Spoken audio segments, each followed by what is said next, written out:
Hello guys, ഇന്ന് നമ്മൾ പോകുന്നത് പേരാമ്പ്ര ടു കണ്ണൂരാണ്. കണ്ണൂർ നമ്മൾ കൊട്ടിയൂർ ടെമ്പിളിലേക്കാണ് പോകുന്നത്. ഞാൻ അങ്ങനെ കാർ പോയിക്കൊണ്ടിരിക്കുമ്പോണ്ട് സിസ് ബാക്കിലൊരു ശിവ ബസ്സിന്റെ ബാക്കിൽ. അപ്പൊ ഞാൻ കുറച്ചേരാവും നോക്കിയിരുന്നു. എന്റെ മാമന്റെ കാറിന്റെ റൂഫൊക്കെ തുറക്കും ഗൈസ്. അപ്പൊ ഞാൻ കുറച്ചേരം അതിൻ്റെ ഉള്ളിൽ കൂടി മഞ്ഞൊക്കെ വീഴുന്നതും അതേപോലെ തന്നെ കോടമഞ്ഞിന്റെ ഒക്കെ ആ വൈബ് അങ്ങോട്ട് എൻജോയ് ചെയ്തു. ഫൈനലി നമ്മൾ കൊട്ടിയൂർ അമ്പലത്തിലെത്തി. അപ്പൊ നമ്മൾ അതിന് വേണ്ട തോർത്തും കാര്യങ്ങളൊക്കെ എടുത്ത് അമ്പലത്തിന്റെ ഉള്ളിലേക്ക് നടക്കുകയാണ്. ആദ്യം നമ്മൾ പോകുന്നത് അക്കരെ കൊട്ടിയൂരാണ്. കാരണം അവിടെ വർഷത്തിൽ ഒരിക്കൽ മാത്രമേ നമുക്ക് ദർശനം കിട്ടുള്ളൂ. അങ്ങനെ നമ്മൾ പോകുന്ന സ്ഥലത്തൊന്നും വലിയ തിരക്കില്ല. അപ്പൊ ഞാൻ ഫുൾ കോൺഫിഡൻസ് പോവാണ്. കാരണം തിരക്കൊന്നും ഇല്ല എന്നാണല്ലോ എന്റെ മനസ്സിലുള്ളത്.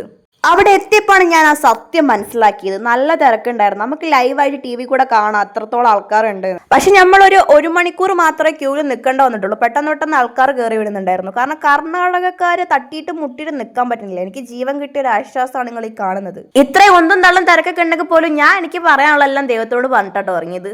പിന്നെ ഞാൻ കുറച്ചേരം അമ്പലത്തിന്റെ വ്യൂ ഒക്കെ ഇവിടെ ആസ്വദിച്ചു. സത്യം പറഞ്ഞാൽ അവിടെ ഇരിക്കുമ്പോൾ നമുക്കൊരു പ്രസൻസ് ഓഫ് ഒരു സമാധാനം ഉണ്ടായിരുന്നു. അതിനുശേഷം ഞാൻ അവിടെ നിന്ന് ഒരു അപ്പമൊക്കെ വാങ്ങി കഴിച്ചിന്. അപ്പോൾ നല്ല ടേസ്റ്റ് ഉണ്ടായിരുന്നു. പിന്നെ നമ്മൾ ഫാമിലിനോട് കുറച്ച് ഫോട്ടോസ് ഒക്കെ എടുത്തത് എൻ്റെ അമ്മമ്മയാണ് കേട്ടോ.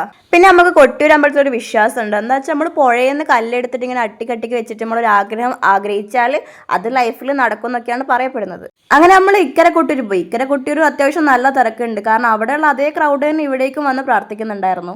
പിന്നെ നമ്മൾ അവിടെ നിന്ന് എപ്പോൾ പോയാലും അവിടെ നിന്ന് വാങ്ങുന്നതാണ് ഓടപ്പൂവും പിന്നെ കുറച്ച് ബേക്കറി ഐറ്റംസ് ഒക്കെ വാങ്ങി നമ്മൾ തിരിച്ച് വീട്ടിലേക്ക് പോകണം. അങ്ങനെ കൊട്ടിയൂർ വിശേഷം എല്ലാം കഴിഞ്ഞു ഗൈസ്. അപ്പോൾ ബൈ ഗൈസ്, ബൈ.